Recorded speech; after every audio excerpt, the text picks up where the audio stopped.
Hello, everybody. This is Joe Harris with Morgan Financial, and welcome back to Keeping Your Business on Track. Today, I have a special guest, Danyel Choban of Denovo Realty, right here in EGAD, the Eau Gallie Arts District. How are you doing today? I'm doing well. Thank you for having me. Awesome. Thanks for coming on. Today, we're talking about, you are a top producer in Brevard. We know that because we can look at stats. But Sure. So we brought you on today to talk about follow-up and building relationships with clients because we think it's absolutely instrumental in building a great business. Would you agree? Definitely. I think also communication is something a lot of people in the industry lack because everybody just wants to know what's going on. Right. And a lot of our industry, people fall short with that. And I think building those relationships are based on communication. Communication's paramount. I think a lot of times there's a lack of communication. If there is a lack of communication, it's because one party thinks the other party knows exactly what's going on, and so they don't bother to do it, right? Yeah, and that's just unrealistic. It's a bad assumption. Yeah, exactly. Well, let's get into it. We already did get into it, but so how important? We'll go back to the relationship piece. How important are relationships in your business? They're crucial. Crucial. They are extremely crucial to every aspect of the business in general, from start to finish. Right. Getting the transaction, getting a client where they need to be, whether it's getting them a good lender or getting them, started like on their home search. They really need to be able to kind of trust you. Mm-hmm. If you can't trust who you work with, they can't guide you properly because you won't believe them. Yeah. It's really simple, to be quite honest. So in your business, or I guess say our business, but in the real estate business, how important or what does it mean to build an authentic relationship with your, clients and vendors and partners and things like that? What does that mean to you? Personally, for me, I think it's about relating to them. I have a lot of clients I relate to on different levels, whether it be, prior life events. It could be just simply having lunch with them and kind of connecting on, hey, their kids, their family, their careers, what they're looking for out of life, and just kind of being there for them as more than their agent, but actually truly being their friend or caring about them. Okay.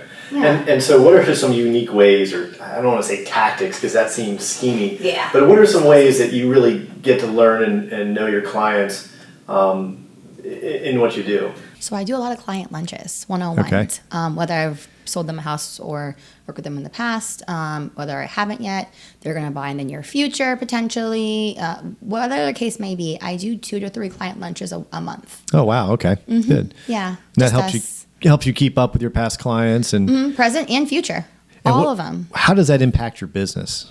It grows it because they know that you actually care about them and that they learn to know who you are genuinely, and then they refer you to a friend or family because they learn who you are. They know that you're going to take great care of that friend or family as well. Right. And, the stats are crazy on this.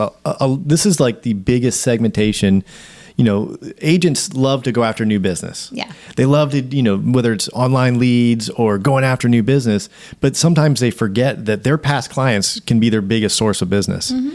And the stats are something like 90% of clients. I'm partially making that number up. It might be 89, it might be 79, but a vast majority of your past clients would refer you if you asked. Yeah. Oh, for sure. And I actually get an insane amount of referral business because I built the rapport of trust. Well, and sure. There's so many agents, not to say that they are, there's a bad agent or anything like that, but if you don't know them, you're going to refer to an agent genuinely first. Well, sure. I mean, everyone knows a real estate agent. Yeah. But if your best friend's an agent or someone that you go to lunch with every once in a while and have a good relationship with, and you understand how they operate, you trust them, you've used them before. I mean, there's no better advertisement than your buddy saying or your friend saying, hey, listen, you got to use Danielle. She does an awesome job. I used her before. Great person. There's no better advertisement than that, right? No, it's actually really a big blessing. And I will bite my foot maybe by saying this. Sometimes your newly licensed cousin or best friend is not the best agent for you. Right. And maybe that if I worked with somebody, I could actually co-list with them or help them and we could split the transaction. So then they're guided properly at the same time and that newly licensed person learns as well. Yeah, I've heard too many stories of, an agent goes on a listing appointment and they're like, that was amazing, that's great. And the agent was like, well, how did I do it? Well, you did great, but who else am I up against? Well, our daughter's also interviewing for the job. And that's going to be tough. Family comes first, right? It does. But like you said, a good solution for that might be a co-list. Mm-hmm. And I've actually done a few of those. Okay. And it's worked out very well each time. So. Okay, cool. Yeah. Well, how does that go? I'm just kind of curious. Well, I've worked in an office prior, and there was not a lot of trainings per se there, and I would just take agents under my wing. I'm a natural teacher and a natural guider, so I would just naturally be like, hey, I'll help you, just out of kindness of my heart. They came back, they were confused, let's list this together, and we worked together. I've also even done it through co-brokerages where I moved to Denovo and they were moved somewhere else, and we just split it. Okay, cool. Yeah. And it worked out for everybody. It did. Yep. And Cool. they learn a great amount, and now they're off on their own. That's Yeah. awesome. Yeah, there's so many opportunities to work with your peers in this industry. Oh my gosh, there is so many. And I feel like a lot of times agents get hung up on just the money part. And there's a lot of business to go around, especially if you're genuine and build a foundation. There's no reason to be fighting over this or that. And I've dealt with some interesting situations, put it that way. Yeah, you can't. Typically, there's two agents on a transaction. There Typically, is. I mean, Typically, typically. yeah. Obviously, you can, the list can sell, but there's two people on a train. You got to work with the other agents, and if your reputation is such, you don't want to work with other agents. It could backfire on you. Correct. And a lot of times, some agents don't answer their phone messages. And honestly, the goal is to get the client to the closing table. Right. And it does take both parties. We have to work together. Well, it's funny you mentioned there's an abundance of business out there, which is absolutely true. We forget about that sometimes, but there are people that have the abundance mindset like yourself. Yeah, there's plentiful of everything, and there's plenty to go around. And some people have the scarcity mindset and want to shell up and don't want to work with others, or afraid of you taking their business. But it wasn't theirs. It wasn't theirs to have if you're going to take it. So Exactly. There's more bees with honey. there's more bees with honey. Yeah. I love it. How often do you reach out? Your past clients, your sphere, your system is kind of internal. Yeah, I'll just be like, hey, how are you? Haven't talked to you in a while. Let's go to lunch. Or, hey, just following up and seeing how you are. If it's someone I worked with, 3 months ago, they haven't purchased yet. Hey, are you still looking? Right. I probably do 10 to 15 phone calls a day, and Okay. anywhere from 20 to 30 texts a day as well with multiple people. And it's my friends too. Yep. My family, past clients, present clients, future clients, people I've talked to randomly, strangers. Just because I think it's really important. If you don't tell people that you are a realtor, Right. no one's going to know. So I'll go to Lowe's, I'll have a conversation with somebody, and I end up throwing in there, hey, I'm a realtor. Right. And then they're like, oh, let me get a card. Or, oh, my cousin's looking. Or, hey, I'm looking to buy in the next 6 months. So it kind of is a really great thing, because as long as you tell somebody something, somebody will come back to you. Yeah, there's an old saying, I think it was Wayne Gretzky said, you miss 100% of the shots you don't take. Yep. And for sales, this works, all the time. And, some people are afraid of failure, afraid of being told, well, I don't need a realtor. Why'd you tell me that? I mean, but does that ever happen to you? I'm sure it has, yeah. And it's okay, no worries. If you ever do in the future, let me know. Right. I'll be here. Well, I think a lot of people forget that, you miss 100% of the shots you don't take, but you don't make 100% of the shots you do take. And if you're not afraid to miss 7 out of 10 shots and only make 3, I mean, a 30% or 300% batting average is absolutely incredible. You're not going to win every time. No, and I also think that people have their guard up. So then if they just Yep. say that, and then they're like, oh, wow, she actually was genuine or nice, Right. answering my questions, I will call her and use her. And how many times is a sale made on the first time? What do you mean? Explain first time to me. Like, hey, I'm a First time. realtor. They're like, oh, okay, I want to sell my house. It doesn't ever happen that way. Rarely. Yeah, it's rare, but it usually comes around like a couple of weeks later. They've thought Right. about it, and Because they're, you've probably followed up with them too. oh yeah. I'm always like, hey, nice to meet you, or do you want to grab coffee? Or if you ever do, let me know, because it's always just keeping your options open. So it does sound like you have a system. Yeah, my own. It's just not exactly like a timed one, I understand that. I'm half joking, but in reality, it sounds like you call 10 to 15 people a day. Yeah. And you kind of have this mental follow-up schedule with people, and you follow up, you reach out, you take them to lunch or go to lunch with them or meet them for coffee or something of the sort. Sounds like a pretty good system as long as you're consistent with it, right? Of course, yeah. I do a lot of events as well. Okay. I did a huge Halloween party for my client appreciation party. Yeah, it was at Green Gables, which is nice, yeah. off the river. Right here, yeah. Yeah, one of the oldest homes in Melbourne, and it's actually,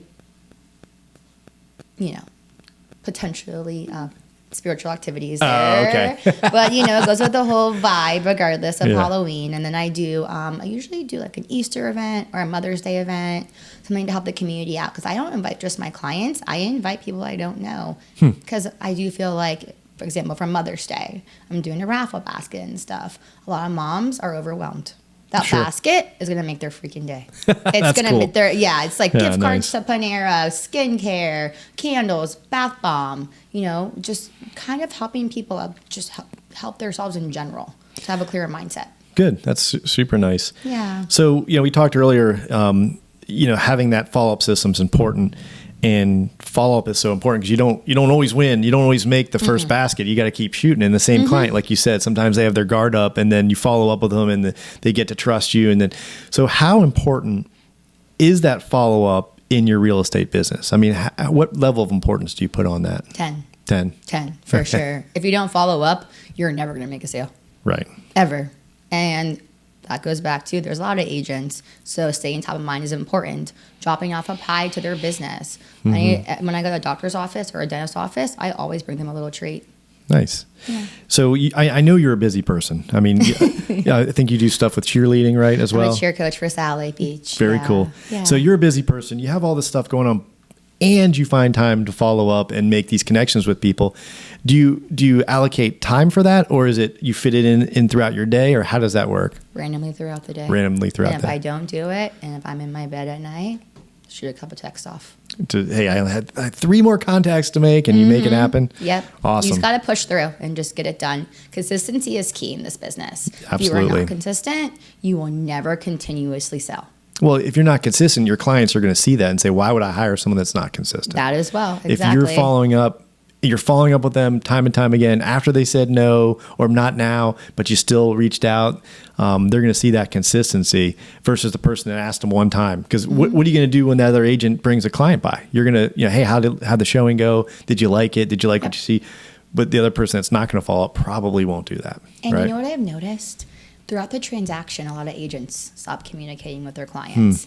And staying in communication with them, even if you have a transaction coordinator, is also key. I have a transaction coordinator. She's amazing. Right. However, I will always be available for questions. I always touch base to make sure they understand everything and that everything has been, satisfactory on their side. Cool. Yeah, I mean, we sometimes loan officers or realtors take for granted that this is probably the biggest purchase that person will make in their life, right? And that we do it all the time. They don't. We sometimes expect them to know what's going on, but that's a bad expectation. It right? It is. And it's not fair to the client. They need to know what's going on because they get nervous. Then bad things start to happen on the transaction. Communication. We just closed one, actually. I used Shannon Edwards from Right. Oregon, and I had a client. He had not bought a house in 20 years. Oh, wow. Okay. Yeah, and he was like, wow, you and Shannon were great because the things have changed so much from 20 years ago. And even though he wasn't a first-time buyer and he's bought 7 homes in the past, he still needed that guidance and hand-holding. Sure. Because things do change. It changes rapidly. Guidelines change. The communication. I mean, think about it. 20 years ago, we weren't doing text and email, maybe email. We were sending stuff via fax, and it was all phone. Yeah. I mean, there's different communication styles, different rules, different everything. So you can't take for granted, regardless if someone's done it before, that they know exactly what's going on every time. Yeah, and I really appreciate Morgan's loan officers because they do the Friday phone calls. Because if I accidentally maybe have not followed up that Friday, right, you guys got my back. So well, thanks for that. It's we believe it's so important that we update the clients on a regular and consistent basis.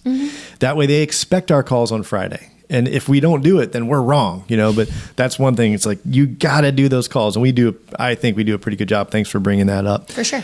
So what's one piece, if you could give a new agent starting out, we talked about follow-up, we talked about consistency, asking for the business. If you could give a brand new agent just starting out, getting started, what piece of advice would you give them regarding these things, or how to build their client and build their real estate business? Well, you brought up, you miss all the shots you don't take. Don't be scared to take the shot. Just do it, no matter how corny it is, no matter how you think. Throw a party.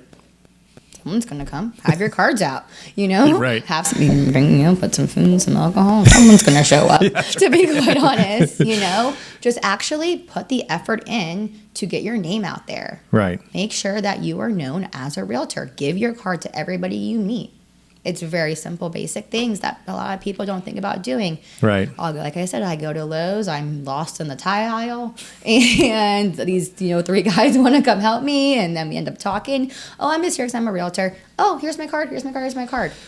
That's 3 people that could give to somebody else or buy a house or sell a house. Cool. Yeah. Absolutely. Great advice. Just to wrap it up, do something, right? Yeah, just do give something. out your card. It doesn't tell matter people what you do. Post on social media. Right. Go on Instagram. Make a boomerang. Go into a house because we can show homes, even without clients, a vacant home. Kind of showcase it. Do a video walkthrough. Make sure people know that you're a realtor and you stay top of mind. Awesome. It's all about staying top of mind. Yeah, it seems so simple, but I think it's people try to build these elaborate mousetraps for real estate, and they're like, Yeah, I'm going to they do this. When you just got to do something, just do it, Yep. and every day, and be consistent. Doesn't matter what you do, just do anything. Yeah. As long as it's positive. And Well, good. of course. Yeah, Okay. yeah. Don't do anything bad. All right, I do have a pop quiz for you. Okay. I'm going to put you on the spot for a second. All right. 3 questions. All right. Okay. Kind of personal. So number 1, do you have a favorite movie? Yeah. You want to tell us? Sure. Finding Nemo. Finding Nemo. Okay. I'm like Dory sometimes. Well, it's like my feel-good movie because Dory's my favorite character in it, actually. She's just cute and funny. And I've seen that a few times with 4 kids. So yeah. Oh, yeah. yeah. Do you have a favorite book? Oh, man. Nicholas Sparks. I know it's like super romantic and old, but Message in Fair a enough. Bottle. Yeah. Okay, fair a little enough. old school, a little corny. But And who inspired you most? in life or to get into real estate? It's an open-ended question.